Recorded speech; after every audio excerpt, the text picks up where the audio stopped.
In 2003, Europe faced its worst nightmare.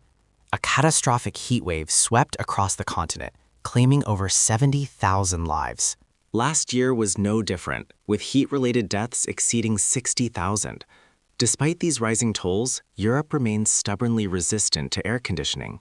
A 2021 survey in France revealed that 2 out of 3 people have no plans to buy an AC unit. In Italy, the hardest-hit country, only 7% of homes have air conditioning. In Spain, it's 11%. In countries like the UK and Germany, which see thousands of deaths annually, the numbers are as low as 5% and 3%. Why do Europeans, with plenty of purchasing power, refuse to buy AC? The reasons are more complex than you might think. First and foremost is the weather. Historically, it simply wasn't hot enough. In Paris, the average July high is around 25 degrees Celsius, 77 Fahrenheit, far cooler than the sweltering 30 degrees Celsius plus we see elsewhere. With low humidity, step into the shade and you're instantly cool. However, climate change is rewriting the rules. Cities like Berlin, usually cooler than Paris, recently hit 38 degrees Celsius, 100 degrees Fahrenheit. The UK Met Office warns that London is now 10 times more likely to experience temperatures above 40 degrees Celsius. Then there is the historical factor. Modern AC was pioneered by William Carrier in early 20th century America. As the US urbanized, new buildings were designed with AC in mind. But European cities were already filled with centuries-old stone structures. Retrofitting these buildings is incredibly expensive, leading to a long-standing perception of AC as an unnecessary luxury. European architecture was built for the cold, not the heat. Thick stone walls and high ceilings were designed to trap heat in winter. Traditionally, Europeans stay cool by letting in the crisp dawn air and then locking the house tight. But in a sustained heat wave, this backfires. Those thick walls eventually heat up and act like an oven. In 2003, this resulted in a gruesome tragedy in France, where nearly 15,000 people died. Morgues were so overwhelmed that refrigerated warehouses had to be used to store bodies. Strict regulations also play a role. To install AC in an old building, you often need permission from both the landlord and the local government. This bureaucratic process can take over 6 months. By the time you're approved, summer is already over. The cost of electricity is another major barrier. European electricity prices are among the highest in the world and continue to rise. Many governments actively discourage AC use through taxes. In France, for instance, heating equipment is taxed at 5%, while cooling units face a 20% tax. Finally, there is environmental consciousness. Europe leads the world in carbon reduction efforts. Under the Paris Agreement, there is a strong push to regulate the F-gases used in AC units. A study in Paris showed that if AC usage doubled, the city's outdoor temperature would rise by an additional 2 degrees Celsius. To many Europeans, AC is seen as a useless appliance that pollutes the planet and harms the community. While Europeans have used long vacations and siestas to cope, the increasing frequency of extreme heat is leaving them with fewer alternatives. They are realizing that heat can kill, yet they fear that the solution, air conditioning, will only accelerate the climate crisis they are trying to prevent. It is a chilling paradox that is becoming our new reality. For centuries, Europeans developed distinct ways to combat the heat. Think of the quiet calm of a midday siesta, shutters drawn tight against the blazing sun. Or families enjoying cool evening strolls on cobbled streets. These weren't mere habits. They were deeply ingrained survival strategies, part of a unique cultural resilience. This stands in stark contrast to the American norm, where air conditioning became synonymous with comfort and productivity, shaping modern life from homes to workplaces. But this traditional European stoicism is now under unprecedented pressure. When temperatures consistently hit 40 degrees Celsius or higher, these old ways simply aren't enough. Beyond the tragic death tolls, relentless heat waves cripple productivity, overwhelm healthcare systems, and drastically reduce quality of life, especially for the vulnerable. The debate within Europe is intensifying. Can a continent so committed to its traditions and environmental goals truly adopt without reevaluating its stance on cooling. For centuries, Europeans have relied on a sophisticated repertoire of traditional methods to endure the summer heat, long before the invention of air conditioning. The siesta isn't just a quaint tradition, it's a vital survival strategy. Shops close, activity ceases, allowing everyone to retreat indoors during the hottest hours of the afternoon.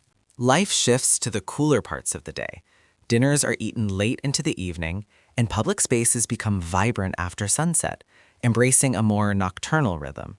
Homes themselves are designed for natural cooling. Thick stone walls, strategically placed windows, internal courtyards, and external wooden shutters that effectively block the harsh sun. Community infrastructure also plays a crucial role. Numerous public fountains, shaded parks with mature trees, and tree-lined promenades offer crucial relief and gathering points for residents. However, these time-honored strategies, while effective for historical temperatures, are now buckling under the sustained extreme heat waves of our rapidly changing climate.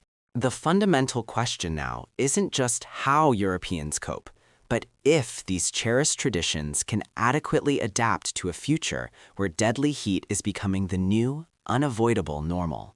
The paradox deepens. As Europe's heat waves intensify, the urgent need for cooling clashes with its deep-seated resistance to air conditioning, rooted in environmental concern and historical context. Beyond death tolls, these relentless summers unravel daily life. Sleep becomes a luxury, productivity plummets, and basic comfort inside homes turns into a test of endurance, particularly for the most vulnerable. Public services are buckling. Hospitals report surging heat-related emergencies, ambulance calls spike, and infrastructure, from transport to power grids, struggles, exposing a system unprepared for this new reality. Communities are scrambling. Public cooling centers, temporary fountains, and calls for more urban green spaces are emerging as desperate patchwork efforts to create havens from the relentless sun. This immediate demand for cooling now directly confronts Europe's ambitious climate goals. Policymakers face a critical tightrope: how to protect citizens from deadly heat without fueling a long-term catastrophe. The debate for sustainable cooling solutions is no longer theoretical. It's an urgent, life-or-death matter, reflecting a global challenge where human comfort and planetary health are inextricably linked. The paradox is intensifying. With each record-breaking summer, Europe faces a starker choice. Heat-related deaths continue to mount, leaving communities vulnerable. Traditional coping mechanisms are faltering. The leisurely siesta and extended vacations are no longer enough. Hospitals are overwhelmed, and productivity plummets under the relentless sun. The most vulnerable bear the brunt as their homes, once protective, turn into ovens. This growing crisis demands immediate and innovative solutions. Cities are urgently exploring sustainable alternatives. Urban greening, expanding parks, and planting trees create natural cooling zones, offering vital shade and relief. Projects for cool roofs and reflective surfaces deflect solar radiation. Architects are also revisiting ancient passive cooling techniques, designing buildings that naturally breathe. Public cooling centers are becoming crucial, offering refuge. Yet these solutions are a race against time. Will Europe adapt sustainably, or will the pressing need force a reevaluation of AC? The future hangs in this chilling balance. So, Europe's struggle reveals a stark paradox: a continent grappling with deadly heat, yet deeply resistant to a common solution. It's a complex conflict between immediate safety and deeply held cultural, economic, and environmental values. The reasons are manifold: centuries-old architecture, intricate bureaucracy, high electricity costs, and a powerful commitment to climate action. Each factor, individually compelling, creates a formidable barrier to widespread AC adoption. But as heat waves intensify and become more frequent, traditional coping mechanisms are failing.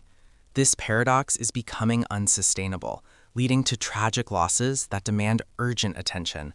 The real challenge isn't just about cooling buildings, It's about innovating sustainable, equitable solutions that protect human lives without accelerating the very climate crisis we seek to prevent. Europe's dilemma is a powerful mirror reflecting a global challenge. How do we adapt to a rapidly changing world, honoring our past while pioneering a livable, sustainable future? This question will define our generation.